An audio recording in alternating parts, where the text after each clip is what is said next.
There we go. Fucking. Let's get ready to hit some chest, man. That's what we got on the agenda today. Chest. So, gonna drive over to a metro, which is a little bit further than normal. Like for me, like the Y and the Planet Fitness are like 10 minutes away. This one's more like 30. But they've got an incline hammer strength machine that I really like. You know me, all about the incline for chest. I'll probably talk about that later. But I'm thinking I'll probably do some machines today. I'm not gonna mess with the barbell. Partially just because I the last chest day barbell bench felt so good. I don't want to like not live up to that, you know. But still gonna go hard. So I'm thinking. Uh, First thing I do is I go sit on the cables and just kind of warm up my whole shoulder area, triceps, rotator cuff, maybe do a little bit of like cable cross body flies or presses just to get a little bit of activation. And then I'll pick some kind of heavy pressing movement to start with. That might be, well, there we go. That'll be either Smith machine or the hammer strength machine. I'm not sure which one I want to start with, but I'll get a couple of heavy sets in and then move on to another one. So the first half of the lift, this is pretty much what I would kind of, let's say, prescribe or advocate for, is you want relatively-ish, like it could change a little, but the first half of the lift should be focused on more like heavy shit, like doing sets where you're just trying to move as much weight as possible, right? So on chest, that's what you're doing when you start off with a heavy pressing movement, be it bench, shank, Smith, whatever. You're really trying to fucking just move as much weight as possible and get a lot of tension on the muscle, right? Then, I'll sort of transition more towards like squeezing movements, right? So after these heavy presses, maybe I'll move on to, some cable presses or some cable flies, pec deck, stuff where you're getting more of a burning sensation, right? Because when you reach failure on a pec deck, it's way different than reaching failure on like a heavy bench, right?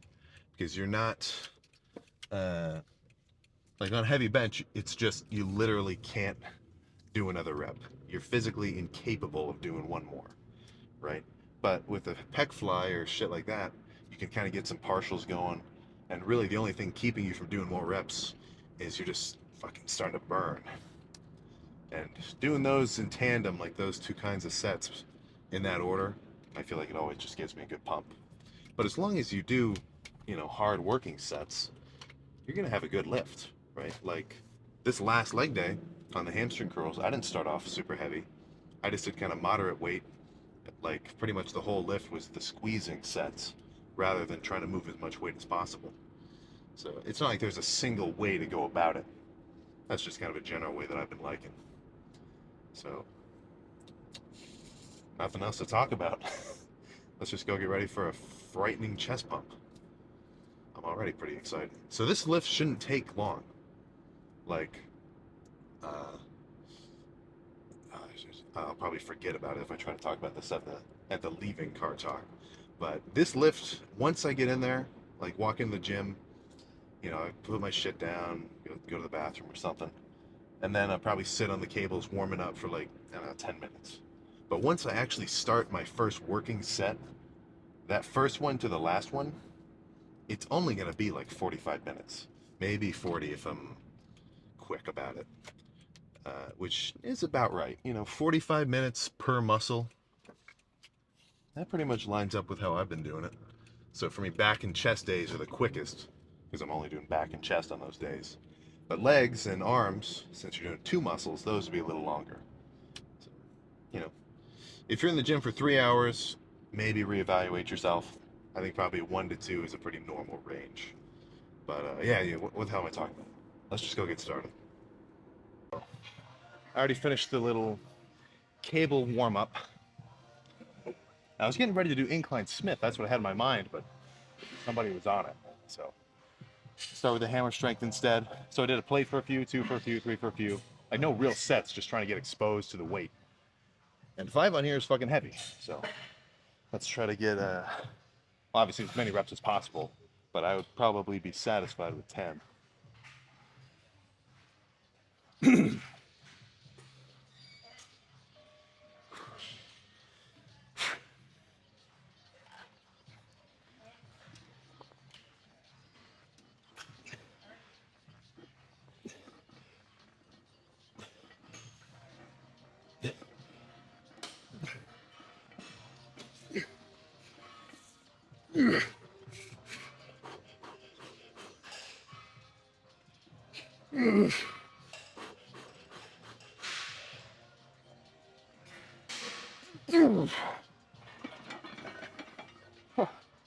That was good. Fucking, let's try to wait a little and do a few more.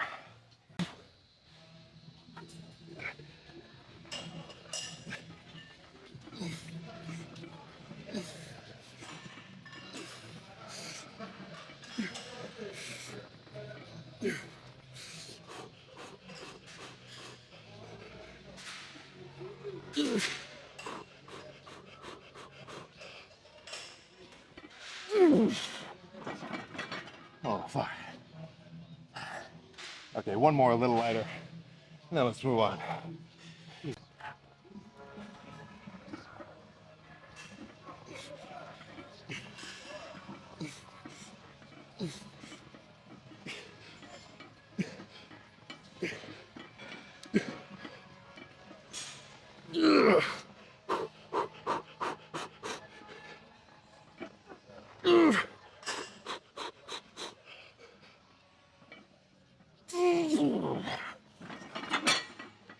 Oh my goodness. That was good. Okay, actually one more at the 4 plates. That feels like a pretty decent weight. And on those first few reps, you know, reasonably controlled. And at the top, I'm getting a really good squeeze. But towards the end, once I'm weaker, you know, I'm really just trying to pump out as many as possible. Get those last few drips out of the towel, as it were.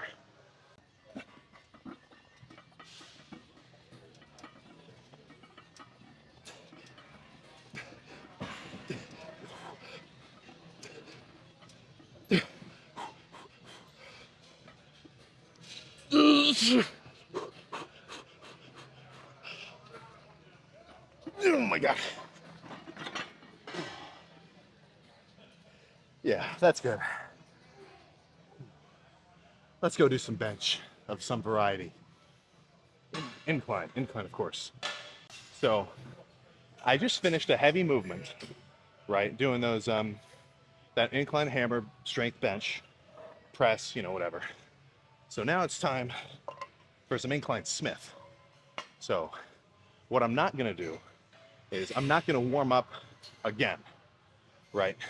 For me, at least, as long as you're not like injured or something, or let's say you're moving on to a new machine you've never tried, so you're not really sure exactly how strong you are on it. You know, in those instances, you probably should do a feeler set just to make sure you know what you're doing. But you know, for me, I know my chest is healthy, so I'm just gonna jump straight to 3 plates and it'll be a fucking, you know, good weight. No need to waste more time warming up or doing feeler sets if I don't have to. Now, of course, if your shoulders are tweaked or whatever, then maybe you'll need to take some extra time with that. But yeah, 3 plates ought to feel pretty fucking good. Honestly, well, no, it'll be good. It'll be good. So let's get a couple sets here.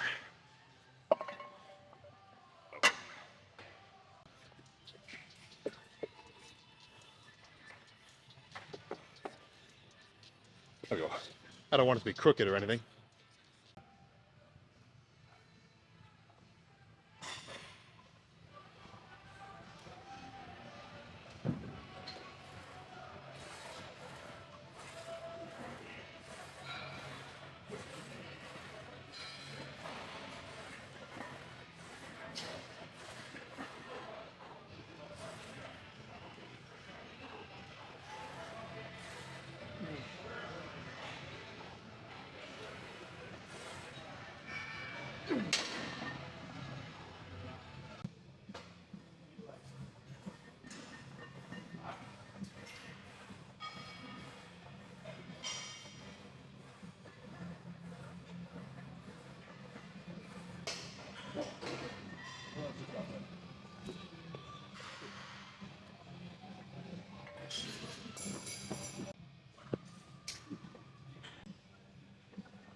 Okay. Little drop set every now and again isn't gonna hurt you. It'll probably fucking help you. Fuck it, one more. One more of these.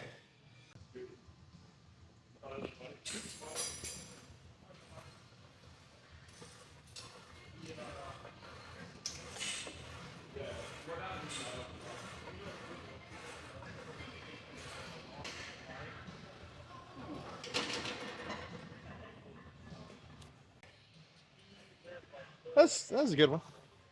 Let's get out of here. Let's switch movements. Okay, so kind of an interesting movement. I wouldn't I don't know if I'd recommend this to the general public. Like, if you can't manually like pop your pec one at a time, probably don't even mess with this. Just do pressing and flies. But the premise is going to be grab whatever pair of dumbbells, probably like 30s or something. I can do the 40s, but whatever, whatever feels good for you. Right, kind of hold them in front of you, and you kind of like just through this motion path. Don't move, don't flex your shoulder at all. Only try to flex your upper chest, and just by doing that, you'll pull the weight across your body. I don't remember where I saw these, but I see them every so often. It definitely fits in the category of the lighter squeezing movement rather than like a heavy pressing. I would never start a chest day off with this, but I would finish one with it because I can get a fucking insane squeeze. Like, honestly, this is like the flex that I can get on this is better than a pec fly. I don't know, just something about it for me. But let's throw the 40s around. I might even do just one, but it'll still be good.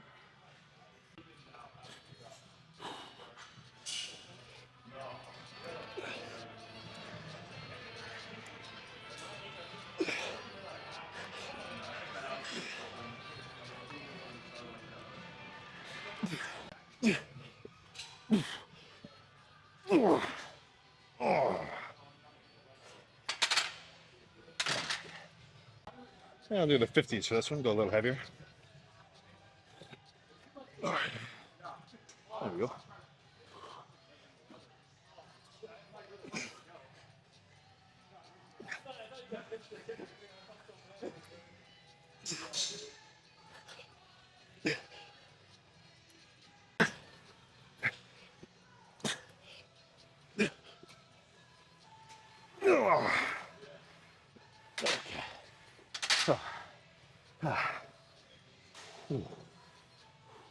All right, let's go to a more conventional movement. I'm not sure what. So 2 more sets left. I've done some heavy shit. I've done a little bit of squeezing stuff with those dumbbells. Right, so now just gonna finish off with, well, all I know for sure is I'm about to do 1 set of cable press. Maybe a drop set, maybe not. I'll see how it feels. So 1 more set after this. I don't know what it'll be. I'm still deciding. So let's try to throw this shit around.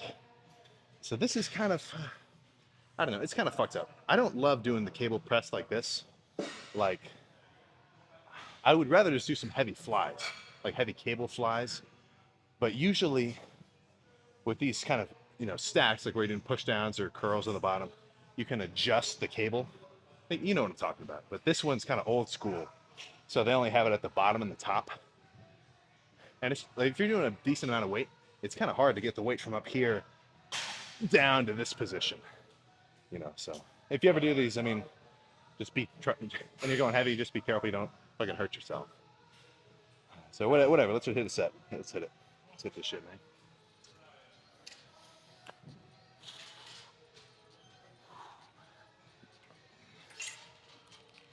Oh my goodness.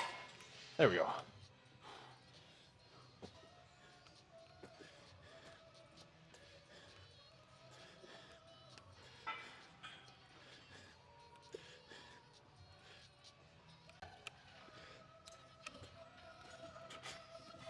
Whoa.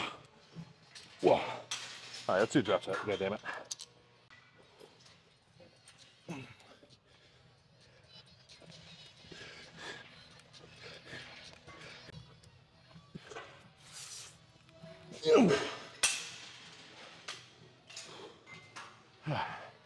Okay, let's just go finish off with pec deck.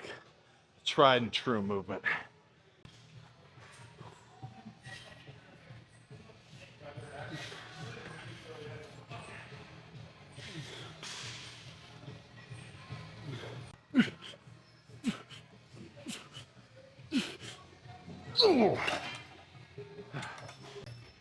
Let's go check the pump. There we freaking go. So, what did I do that was, well, okay, I did a little bit of a complex lift, you know. Started out, but I mean, boiling it down, all it was heavy pressing, then, you know, more squeezing movements, like I was saying in the car. So for the heavy pressing was the hammer strength press and the Smith machine, and then the squeezing was those dumbbells plus the cables, and then pec deck at the end. You know, there's there's nothing inherently necessary about doing more than a few sets for a specific movement, right? Like, let's say for whatever reason you wanted to do, well, let me restart this analogy. If I were to just sit there on that incline hammer strength press and do 7 sets of pressing, right? You know, I'm still hitting the upper chest like I like. I'm loading a lot of weight. And at the end of the day, a lot of just the pressing movements are getting the same activation, just a little bit of difference in the execution and the feel. But if I were to do 7 sets of those pressing, heavy, I would still get probably just about the same benefit if I did like 2 sets there, 2 sets with barbell, incline barbell, 2 sets with dumbbell, and then 1 set of the Smith, right? Because in all those different exercises, I'm still doing a heavy press, right? So for whatever reason, something just feels good to you. Like, I've had days where the incline barbell bench is just my shit, and then I'll sit there for 6 sets. And then I'll have days where I do 2 sets incline barbell. I'm like, okay, I'm done. I don't want to do this anymore.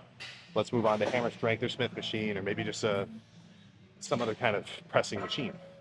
You know, like once you get enough, let's just say, exercise selections in your mind, like once you sort of know how everything feels, you know what kind of weight you're going to do, it gets a lot easier to just sort of go by feel, right? Rather than maybe, I'm sure a lot of you guys sort of write out a workout plan and then you just follow it, right? But what if for whatever reason, those 3 sets of incline bench that you have written down doesn't feel that good, right? In my mind, I don't want to be locked in, you know, because just day by day, shit's going to feel different and I'll want to change it up. But as a beginner, you're not really going to have that experience, right? It just comes with over time, trying new shit. But yeah, whatever. Just do what feels good, as long as it fits the criteria of heavy shit and then squeezing shit to get a pump. So let's fucking let's see how effective that was. Oh. Come on, bitch.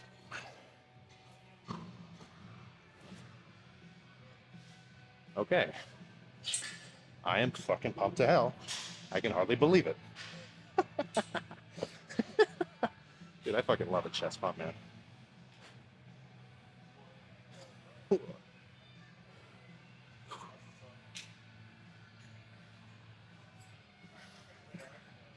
Oh, oh my goodness.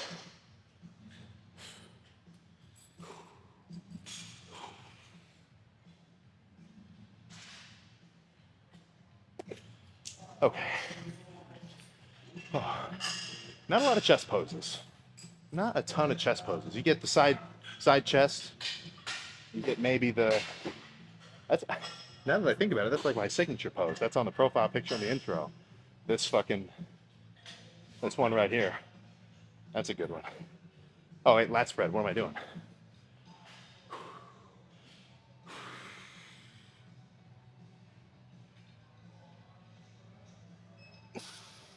Oh my god. Okay. You know, honestly, this isn't my best pump ever. I'm pumped. I am certainly pumped. Like, this is a good lift. but I don't think I drank enough water yesterday. Feeling a little bit dehydrated. So, a few more weeks left trying to gain weight, and then I'm gonna start actively dieting down.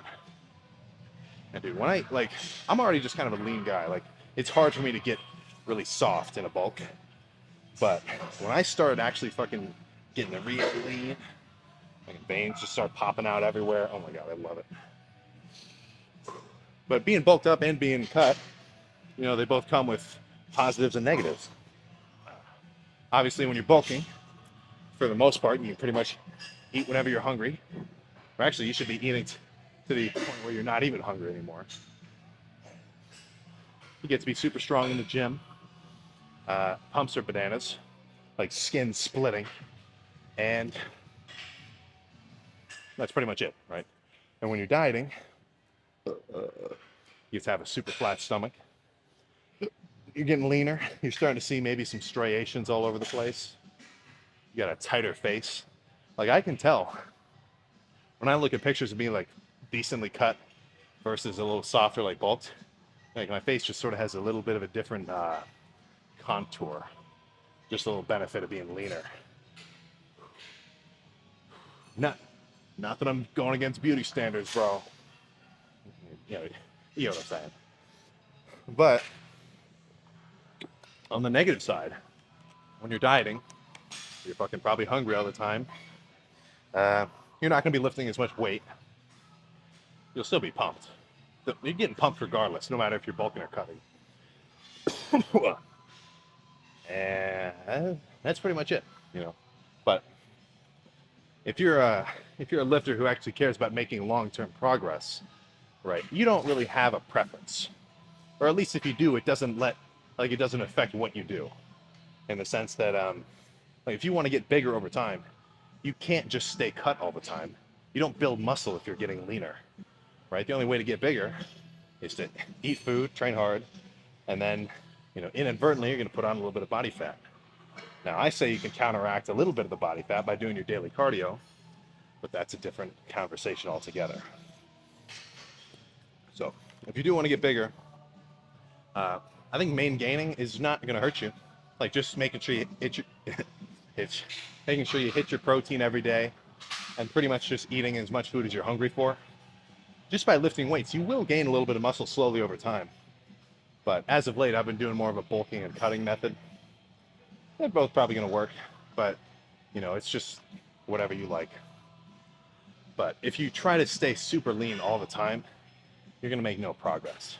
At best, you're just going to maintain the level of musculature that you're at. But let's say you're just at the perfect weight for you. You're like, holy shit, I look good. That's good for you, man. For me, man, I got to get some more mass. Like, I feel pretty big, but you can always have more. Come on, let's be real. So I'm going to do some calves and we can get in the car. Okay, so I was sitting there talking for a little bit. Already slammed the shake. There was no dextrose. Whoops! It was just protein. But I mean, it's like doing a protein shake right after your lift. That's not really going to do anything special, apart from just getting your protein in. Really, you want to get some quick carbs right after, as well as, pretty close to before your lift. Just so you've got some sugars floating around your bloodstream, some easy energy. Of course, I'm sipping on the juice the whole time, so I'm not in the worst case scenario. Ideally, I do what I usually do, and I've got the dextrose shake. But, the worst thing you can do is going to be wait until like 3 hours after your lift to eat. You just burn some fucking energy, man. Your body's got to recover, and it's got to do that with something. So rather than sort of look to internal supplies, which is, at first going to be the carbs and the rest of your muscles. And worst case scenario is you start fucking breaking down your muscle itself. Some kind of what's the atrophy style. Now, you probably have to be pretty depleted, doing like a steep diet for that to start happening. But it's not. That shit'll happen, man. You gotta make sure you fuel up. So, like I was saying, after in the car and during the pump check. Heavy pressing and some squeezing movements at the end. Pump the fuck up out of the chest. Like, I don't mind doing it. I wouldn't mind doing a chest day where I only did 2 movements. Um, that would probably be the minimum, though. Like, let's say I just sat on that incline hammer strength for, I think I said, what, like 7 sets earlier? Yeah, let's say I did 7 sets of just the incline hammer strength. Getting a pretty decent or really good activation of the chest, loading a lot of weight, doing a lot of work. And then, 4 sets of pec deck or cable flies. After, if I were to do that, I would still have a fucking freaky pump. But I do like changing it up a little bit, throwing in some other exercises. But like I was saying earlier too, part of this shit is you just kind of gotta go by feel. Right? Some days, some shit is just gonna feel good, extra good even, and other days, fucking just gonna feel like shit.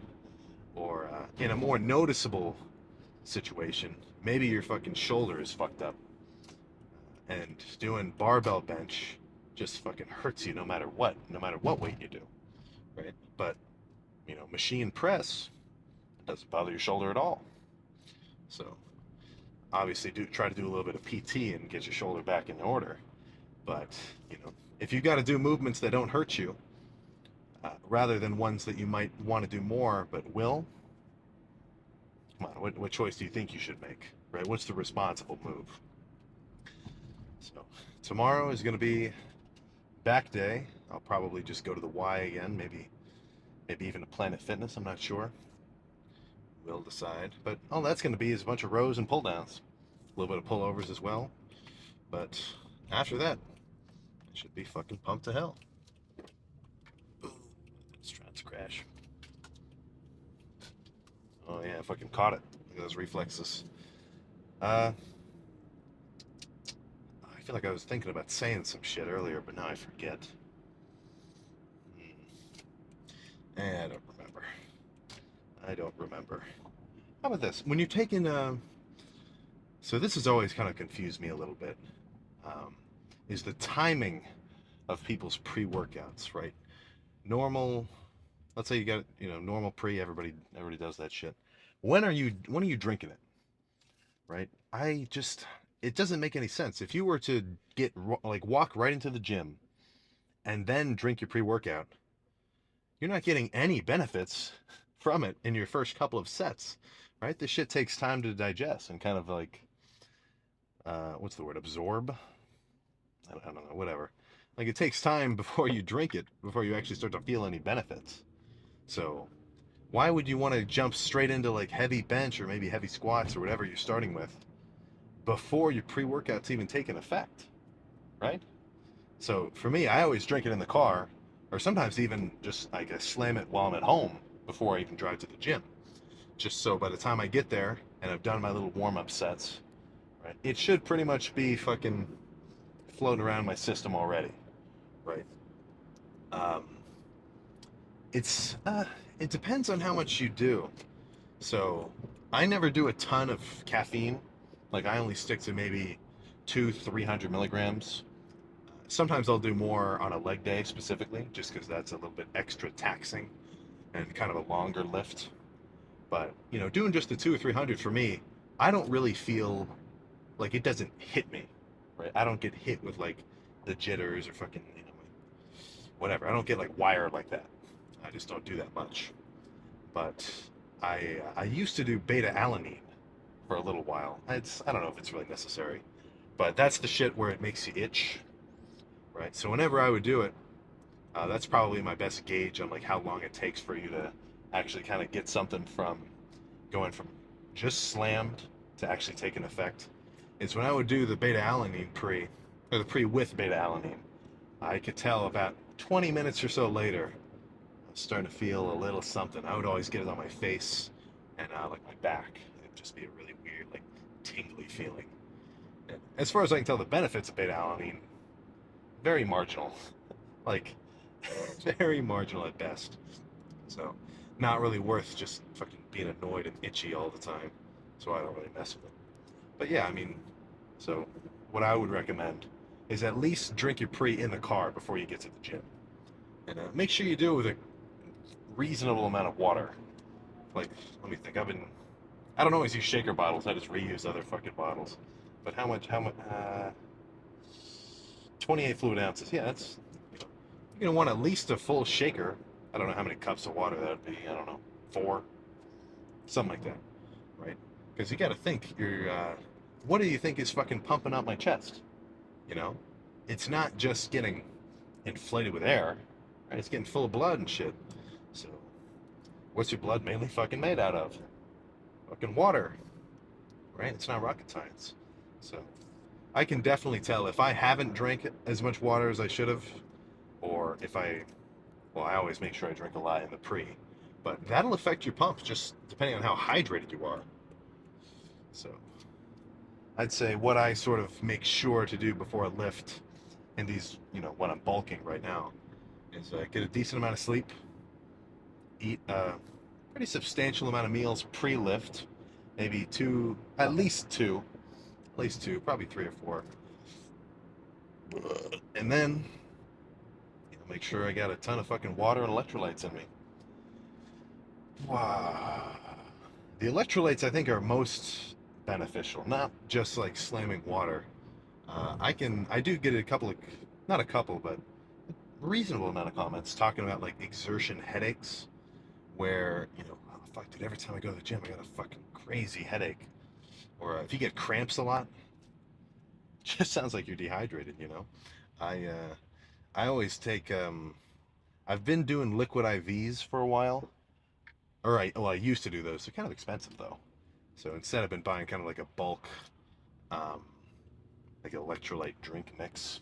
It's got the same shit. It's like, potassium, sodium, shit like that. Uh, that's why people do the rock salt. No, no, the pink Himalayan salt pre-lift. They talk about that. When you got a bunch of electrolytes in your system, it's good for the pump. But whenever I've made sure to drink a lot of water plus electrolytes in the mix, I never get cramps. I never get headaches. That's just the way to do it. And that's not just me saying I don't get headaches and cramps. Like if I don't drink enough water, especially for like a day or two in a row, that's when I'll start to feel like when I get out of bed, sometimes my hamstrings are extra kind of tight, or I'll get shit in my calves. Sometimes those are the worst. It's been a while. That usually only happens when I'm dieting, but it's kind of coming back to me now. I got fucking woken up by a calf cramp. I don't remember if I like said anything or not, but it fucking hurt.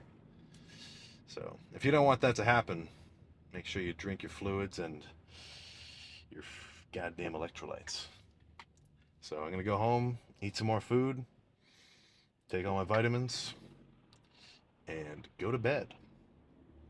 The best case scenario post lift. So I will see you next time.